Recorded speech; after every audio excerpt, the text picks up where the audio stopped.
Wow, thank you very much indeed. Good morning, everybody. This is my first conference back as leader of UKIP at a time when absolutely everything we have stood for and fought for is now at the centre of the national debate. Nobody can say anything other that UKIP now is a mainstream British political party.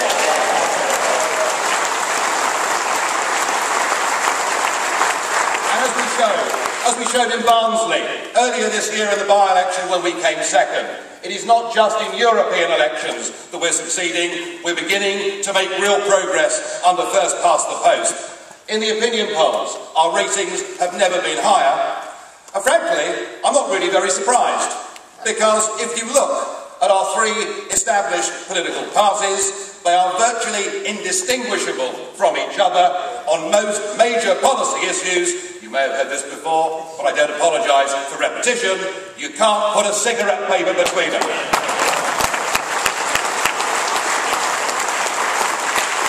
Our political class are now so hidebound by the European Union and political correctness that they simply refuse to stand up for the nation.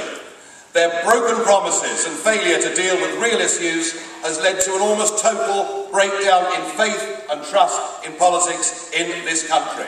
We are being led by a group of college kids with no experience of the real world and who always put their careers first.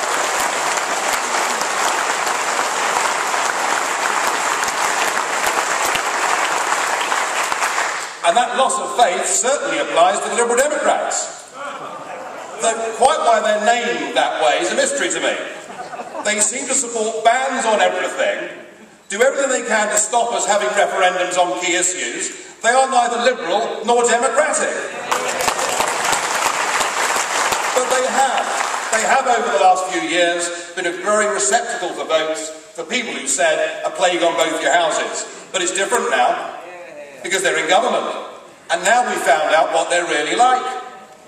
The charming Vince Cable must be the first ever business secretary that hates private enterprise and hates business.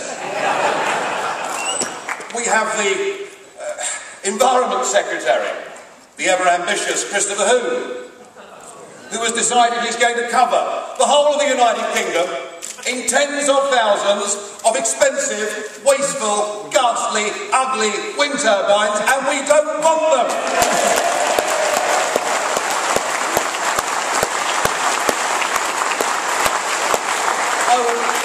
I nearly forgot. Of course, there's the issue of tuition fees as well, isn't there? I think that faith and trust in the Liberal Democrats has since last year snapped like an elastic band. And I'm very pleased to say that in recent polls in the north of England, in London, and amongst 18 to 24-year-olds across this country, UKIP is now consistently beginning to beat the Liberal Democrats in poll after poll.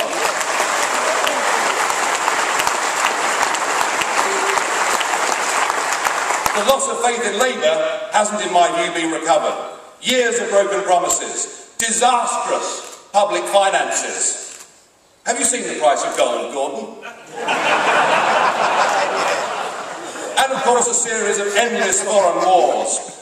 But perhaps worse than that has been the betrayal of working class people in this country by Labour by pursuing an open-door immigration policy depriving British workers of jobs.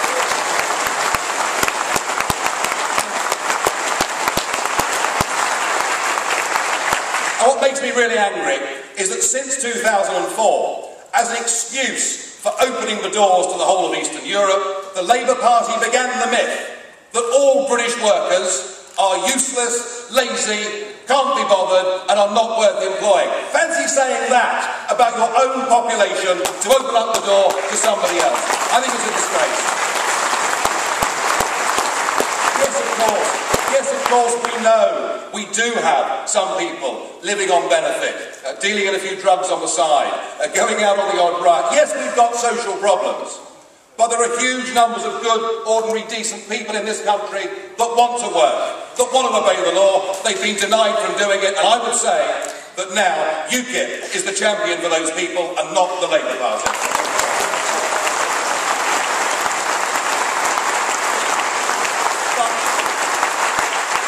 But the biggest loss of faith in British politics has only just begun. Slowly but surely, the myth that the Conservatives are better than the other lot, the myth that the Conservatives will stand up for the nation, is beginning to unravel. For 13 years, the Conservatives were in opposition, and that, of course, is most of the time that this party has actually been in existence. And for years people said, Nigel, I agree with you, but we have to vote Conservative because we want to get Labour out. And they used to tell me, you'll be surprised, they said, just you wait till David gets in.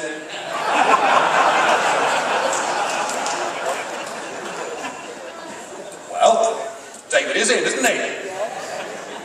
And if you voted Conservative, believing that he would keep his promise, his cast-iron guarantee to give you a referendum on our relationship with the European Union, well, you've been let down, haven't you? If you voted Conservative, believing that he would cut immigration from hundreds of thousands a year to tens of thousands a year, you can see that in year one, the figures were up by 21%. You've been let down. And if you voted for David Cameron, believing that he was going to get rid of European human rights legislation, that somehow, as it made him feel sick to the bottom of his stomach, that prisoners should get the vote, that he was going to do something about it, well, you've been let down like a cheap pair of braces.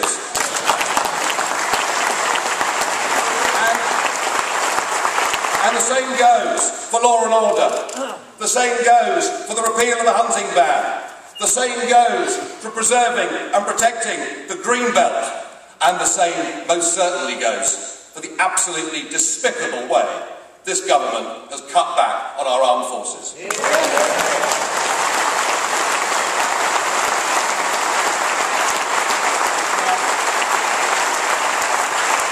Some will say, but it's all because he's trapped in a coalition. But you only have to listen to Ken Clarke on crime, or the reworked Foreign Secretary William Hague on foreign policy, or Andrew Mitchell on the foreign aid contribution, to realise one stark fact. The Conservatives are part of the problem and not the solution. And they get their votes. They get their votes. The Conservatives get their votes by promising to stand up for the nation, and the truth is, they never really mean it in the first place. What they are engaged in is an exercise in mass deception, and they're being rumbled.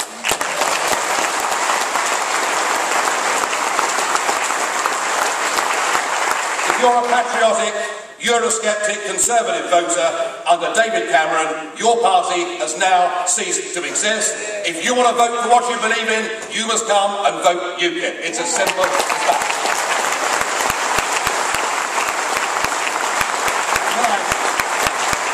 Can I just remind, maybe not UKIP voters, but can I just remind those of a Labour, Liberal Democrat, and perhaps particularly today in the Conservative Party, can I just remind people what the UKIP policy on the European Union is?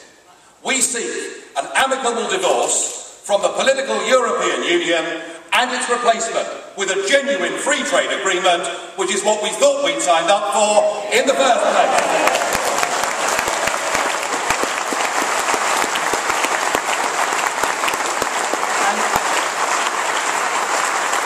And let's be encouraged that this is not just happening here, it is happening right across Northern Europe. That whole political class are under attack for such stupidities as the euro and the illegalities of the bailouts. And I must say, I have a feeling that the days of my good old friend, Herman Van Rompuy, may be numbered.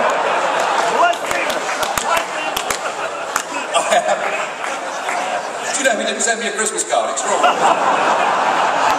Who is he? No, at least we know who he is now, though. I am delighted that we have here supporting us today Nicola Dupont-Aignan, we've got Barry Madlena and Timo Soini from Finland, and nobody has done more to rock the establishment, not just in his own country, not just in his own capital in Helsinki, but in the corridors of Brussels as well. Timo, they're terrified of you. You've got them on the run.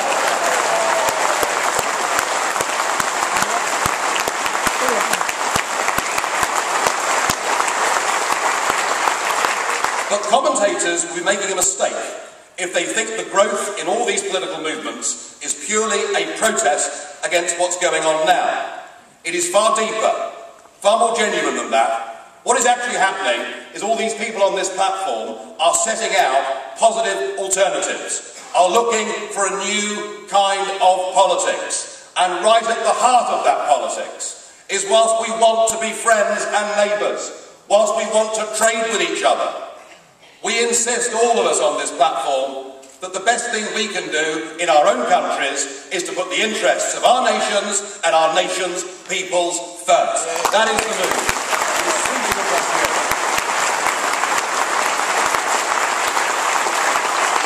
Now, I am not saying that the day we leave the European Union, that'll be a good party, won't it? But I am not saying that the day we leave the European Union, all our problems will be solved. They won't. We've got some desperate problems in this country, and it is now up to us as a party to paint a vision of how an independent Britain could and should be run. It's important we let people know that we will campaign and fight to end mass, uncontrolled immigration into this country. It is vital. It is vital that people understand that UKIP is the only party that believes in reintroducing selective education in this country to make sure that the brightest children from the poorest backgrounds get the best possible education and start in life.